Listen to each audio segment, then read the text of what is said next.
bonus stuff. Kadrian, what are you doing to grow your YouTube channel? All right. So I spoke about consistency earlier, right? That's one thing I know that will get you there. It's just that for a lot of YouTubers, including myself at one point, we want to be overnight stars, okay?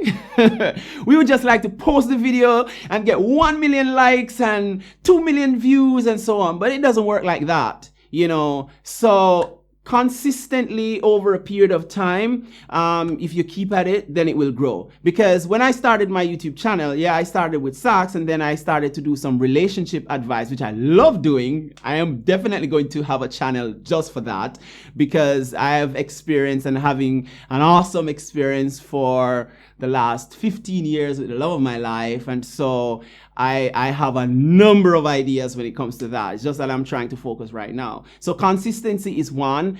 And then finding that thing that really you can focus on that is going to bring, that is going to benefit others. I'm not really a comedian, so I'm not going to go into comedy. I love my socks, and I'm in love with habit. And that's hence the Socks Habit Coach. Because for me, if you get the habits right of practicing, and then over a period of 30 days, and then 3 months, and then a year, then your sound and your technique is going to eventually snowball, and you're going to be able to play way better than someone who practices once per week for 5 hours.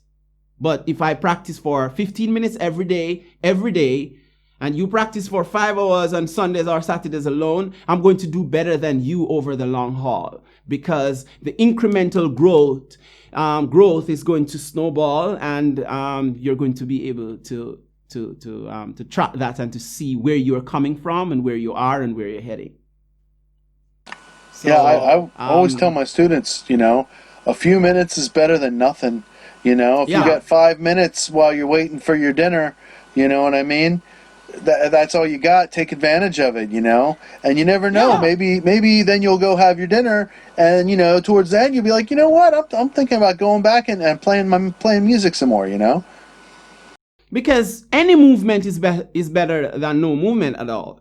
Any movement. And so the other thing that I'm seeking to do when it comes to YouTube to grow my channel is that every video I'm trying to make better than the one before. So it could be my sound.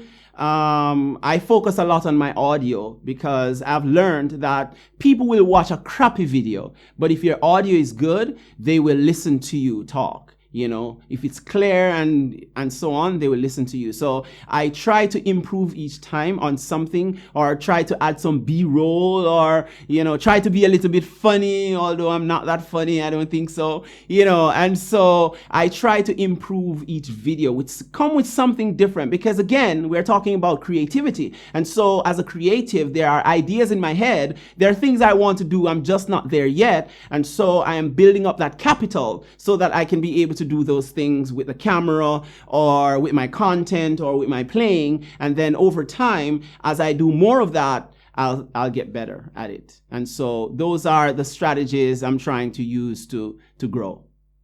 And then staying focused with that one thing, because if you're shooting my dog and then my cat, and then you're talking about your food today, you're all over the place, So for me, I have cut a lane, or I'm making a lane just for myself.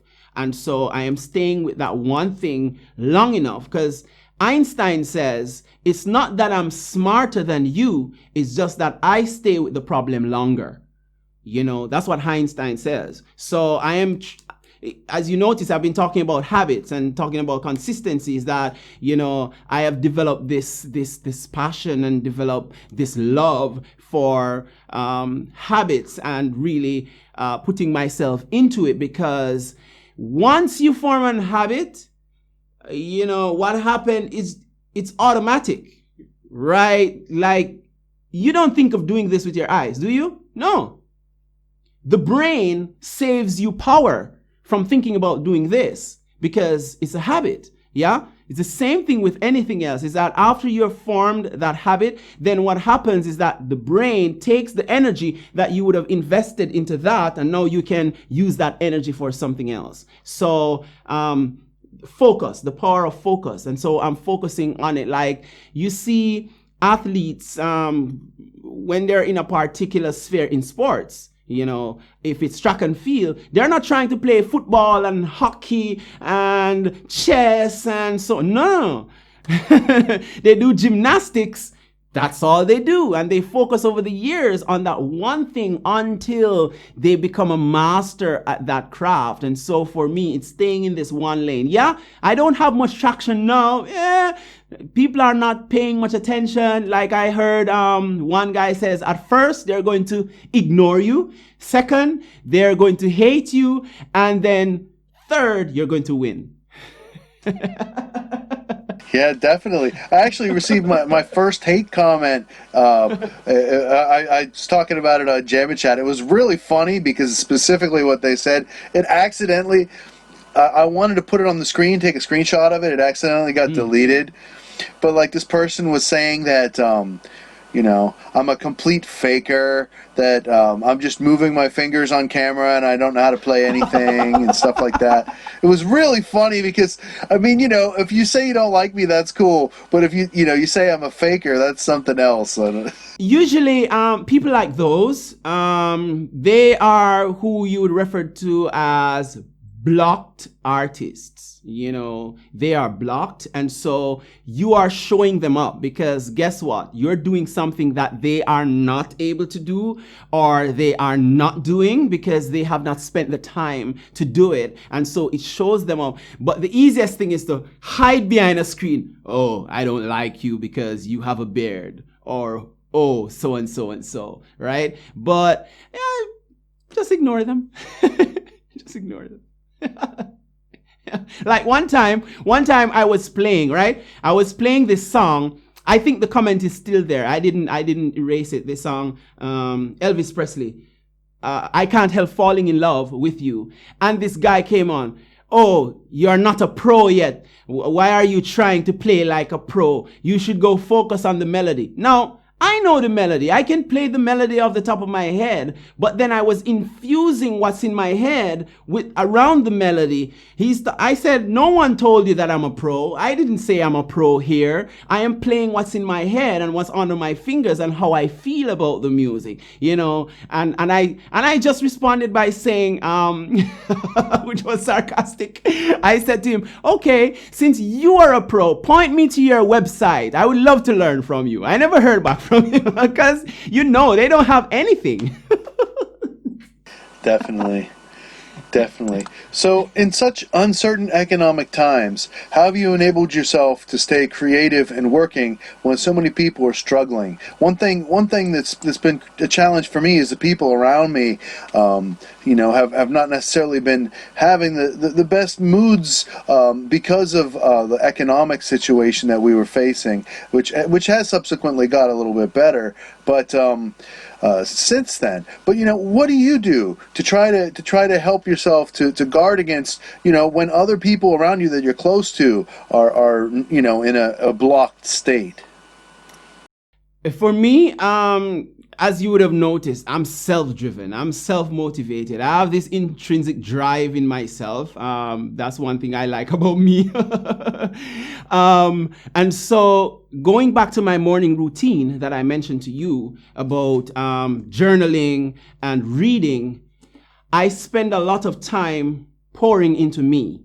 So because I do that, and I usually get to do it by reading from a bunch of books that inspires me to be better, that keeps me positive. And so when the blocked artist or artists comes around me, I'm not trying to project myself on them, but what happened is that my brain, I have wired my brain in such a way to see the positive side and to look forward with hopeful expectation. And so I'll take their conversation and I'll flip it. I flip it, because I have friends like here. It's a little different because the Chinese, I am not a fluent speaker.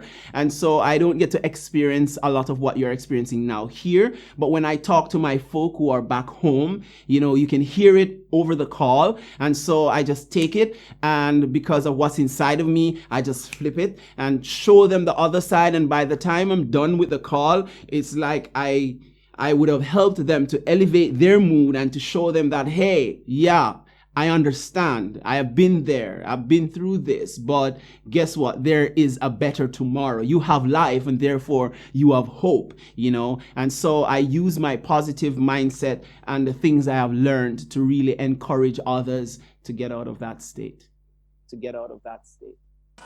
Have you been teaching in person or remotely? Remotely. But I'm going back maybe next week or the week after in person, because things are a lot improved over here. We're not having what's happening in the US because, over here, when it started, they locked down a city with 11 million people. And so they were able to contain what is there. And then unlike other places who don't test and all of that, they did the test and bringing all the folk that would have been infected. And so it has limited the spread of the virus. And so things are almost, I wouldn't say they are back to normal, but a lot of people have gone back to work. And so things are being normalized right now. So schools are being reopened and restaurants and stuff. And there haven't been a lot of new cases, and if any new case pop up, they will just shut it down again. And yeah. Do you have any closing remarks you'd like to make for our extra bonus content for Patreon? All I'd say is that whatever idea you have, just act on it. Get moving. I mean, sometimes you're going to find yourself in a rut where it feels like you've hit a glass ceiling and you're not going anywhere, but just keep on moving. The point is any movement is better than no movement at all. And so just keep on moving. As you mentioned earlier, the smallest action over a period of time, because if you take a bucket, right, and you keep putting one pebble in every day, after a while that bucket of pebbles is going to be filled, right? And so it's the same thing with your idea, like what we mentioned with the songs earlier and so on. You take one idea and you keep adding to it, no matter how small. I know sometimes we want to do grand things and we want everything to come together where we have all the fancy gear and we have the plane behind us and the Lamborghini and so on. We want to have all those things, right? But it doesn't usually work like that. So take your idea and just move with it, Definitely. Thank you so much for being here with me on Flowering Creativity, Kadrian. I really appreciate it. It's my pleasure. I really enjoyed our time being here and having this conversation. I get to share with others what I've learned and what I'm learning. Right. So we'll see you in October on Flowering Creativity. Make sure you check out MatthewsMusicLessonStudio.com where you can get one-on-one lessons with me on Zoom, and check out KadrianThomas.com where you can check out all of his awesome videos and subscribe to his awesome program that's brand new and coming out to help beginning saxophone players to go from A to Z.